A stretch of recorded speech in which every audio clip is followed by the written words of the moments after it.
Laser is no doubt a very good treatment modality. Patient gets quite apprehensive when they hear that I have to go for a surgery. Non-surgical methods do exist. During surgery, a good anesthesia definitely gives a painless procedure.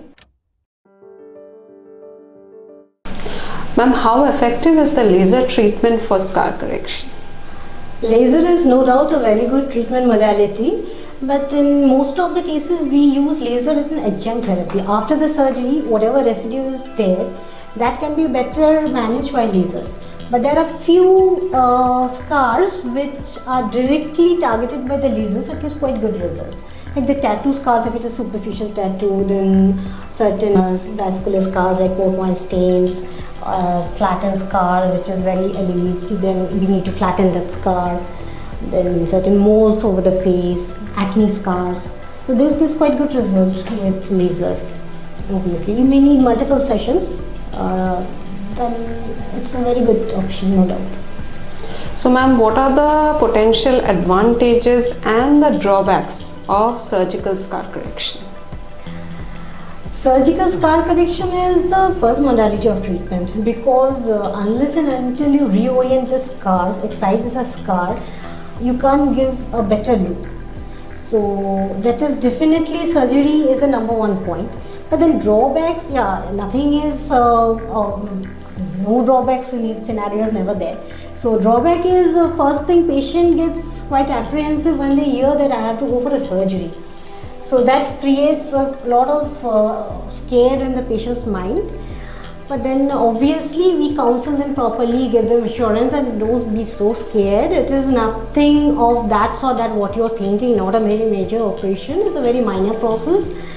Then the drawback is that sometimes after the operation pain persists for maybe 2-3 days. So you need to have a good painkiller coverage, analgesia coverage. Then you need to take rest, you need to immobilize that part, you need to take a lot of care for the dressing and all.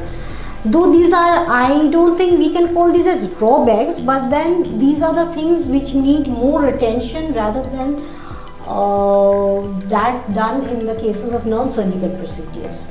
So as such, no drawback is there, but you have to be, that's why what I said initially, you have to abide by the principles. You have to take a lot of care, you have to have a lot of patience once you decide for a surgical procedure. So ma'am, can you explain us the process of surgical scar correction? Yeah, in short I can summarize the things like to begin with, there is a serial excision. What is serial excision? A scar is a very big. So we need to cut that scar, then put fine lines and sutures. Since it's a very big thing, we can't do it in one go. So we need multiple sessions so that once the operation is done, we wait for a month or two, the skin elasticity is regained, then we go for the next part of the scars and ultimately the whole scar is tackled. Then there is another thing which we call the Z-plasty, W-plasty, where we elongate a contracted scar and reorient it along our normal natural lines or the creases of the body so that there is lesser tension, so that it is hidden in a creased part and it gives a better healing. Then there is the fat grafting, the scar is depressed, so we like to suck the fat from your body, centrifuge it, put it there so that it gives a plumpy look, a nice healthy young look. Then there is tissue expansion, maybe the scar is big but the surrounding skin is supple. So what we do, we put a balloon like expander there and we keep on expanding that thing. So that skin over it, it expands like a tumor. Once it is done, once we achieve that particular expansion, we remove that thing and then we cover that scarred area with that. And the major processes are the skin grafting, then your flap, where it is so big and such a huge defect, you can't just expect it to manage by simple suturing and all. You need to put tissues from other parts of the body there. So those are the particular few instances where you need a more elongated and a complicated surgery. Otherwise, most of the scars can be managed as a day care procedure. Ma'am, are there any non-surgical process for scar correction? Yeah, non-surgical methods do exist. Non-surgical methods are those lasers as I have discussed before. Another is the peeling. Peeling is something like a facial you do in the parlors, but it is a medically oriented thing where you put certain hydrophasias, oxygen therapy to reduce the scars. Then comes injection of certain steroids or immunomodulatory drugs so that the scar collagen is reoriented, it becomes supple. Then other things are there like fillers. Fillers are an alternate to the fat grafting. Fat is where you have to extract the fat from your body and again put it there. So other than that, we can put fillers, though these are very expensive things, but these are artificial things we can use. These are all non-surgical part, you can say as such. Ma'am, how do you compare the non-surgical scar treatment in comparison to the surgical scar treatment? Like in the non-surgical part, one more thing is there, like the scar massage. So scar massage creams are available which can give a good result if it started early after surgery. So their scar is minimized. So these are very commonly used nowadays and gives quite a good results. Lasers are also definitely good. Peeling and all gives good results in cases of acne scars and all. But then the thing is that these are quite expensive procedures. Not the massage creams are not that expensive, but the procedures are quite expensive, so it's not affordable for all. Second thing is that these gives multiple sessions. You can't do it in a one session. You need a lot of sessions for this. Surgery also can be done in multi-stages, but then few surgical procedures can be done in single go, whereas this can hardly be done in a single go. And so actually disadvantages and advantages are almost similar. You have to weigh those things as per the patient's need. So as I've told you before, actually surgery is the first line of modality for treatment. You can add this as adjunct, except for a very few cases. Ma'am, as you said that some of the surgeries can have pain for 2-3 days. So what are the sources of pain management during and post surgery? During surgery, a good anesthesia definitely gives painless procedure. But then once the anesthesia effect weans off, patient starts feeling pain. So we need to put the patient under anesthesia coverage, that is the painkiller coverage. Initially the injections are given, later on we can switch over to the oral medications. And nothing like 2-3 days pain is very rarely, sometimes only the day of operation it exists. So if it exists, okay, you will continue the medications for 3-4 days or maybe a week. That depends on what the doctor advises you. And immobilization of the part, keeping it healthy. If once it gets infected, you will again start having pain and a lot of complications.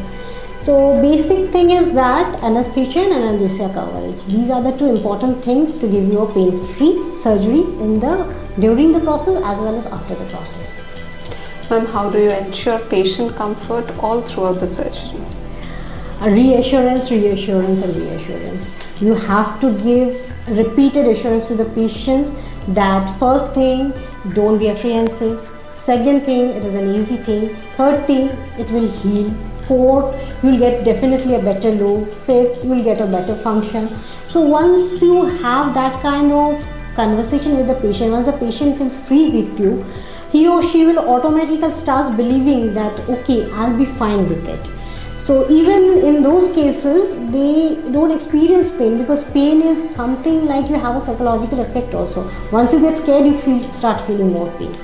So reassurance is the first thing, and certain techniques are there, like surgical techniques are there which we have to maintain using very fine sutures, fine instruments, less tissue handling. This creates lesser painful situations in the post-operative area. For the patients, they have to maintain a lot of hygiene in that part. Don't move that part too much, and good nutrition, good rest. These are very essential. Ma'am, what can a patient expect during the recovery period post-scar management? Recovery actually takes time as per the scar and as per the OT done. So certain facials, cosmetic scars can be expected to heal by 4 or 5 days. Some may take even 2 to 3 weeks or a month.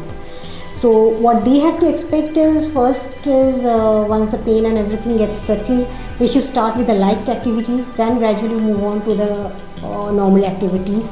They should take adequate nutrition, whatever medicines are prescribed, that has to be maintained. keep hygienic environment clean. If the dressing is required, the first dressing should always be done by the treating surgeon, and subsequent dressings can be done by the patient, but then as per it is advised by the surgeon. So you have to take a lot of time in certain cases, and certain cases heal very quickly. That depends on the patient, of course.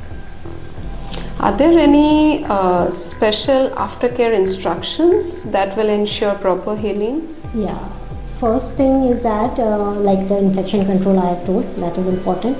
Next comes to the dressing that I haven't elaborated in the last part. Dressing is very essential for a wound to heal because it can't be kept open, it can't be kept closed all day. So somewhere in between. So what we advise, once in 2 days or a daily dressing, that has a particular protocol how the dressing should be done in different kinds of OTs.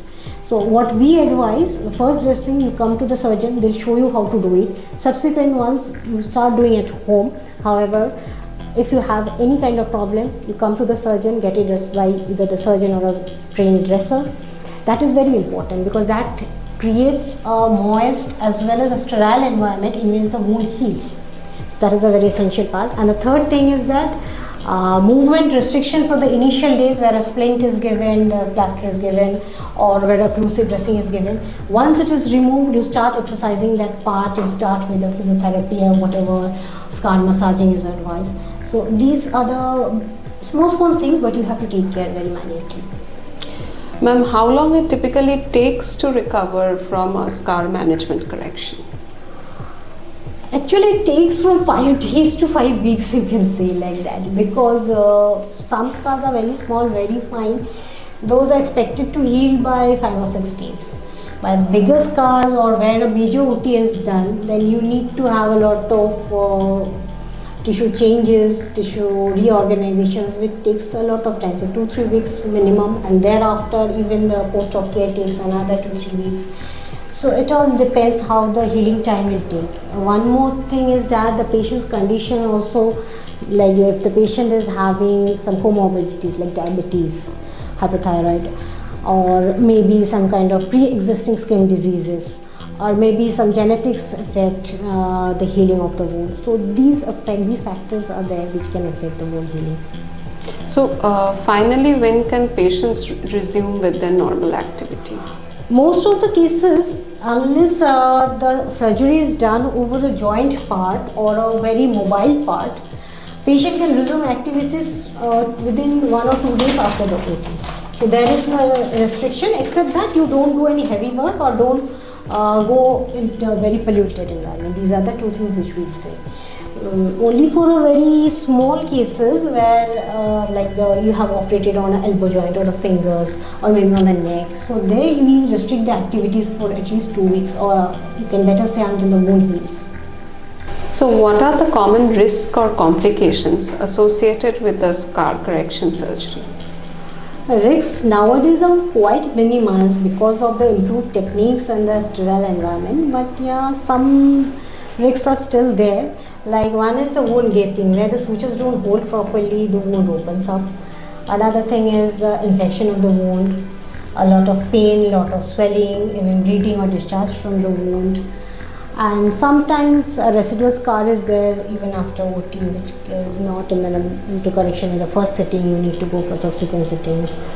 These are the basic complications, but not much. Nowadays it is very minimal. I don't think of the complications. It's maybe 1 or 2% cases suffer this for complications. So what role can the patients play in minimizing the risk of complications? First thing is that cleanliness and hygiene. That is the number 1 point which you have to maintain. Second, which I discussed before, dressing as it is advised. Third thing is that immobilization for the part you are advised, and then soon after that mobilization after that. So when to switch over, that is an important factor.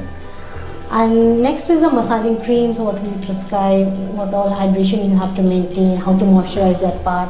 Those creates a good environment, a supple skin, supple wound, and those heal very properly without any complications. This is from the patient side, and if you ask from the surgeon side, we also have to maintain a very sterile environment.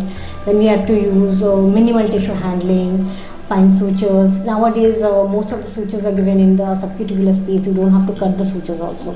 To support a part, you just have to come and remove that part. No individual suture cutting is necessary nowadays. So it is a both way thing. Even the doctors have to be cautious, even the patient has to be cautious.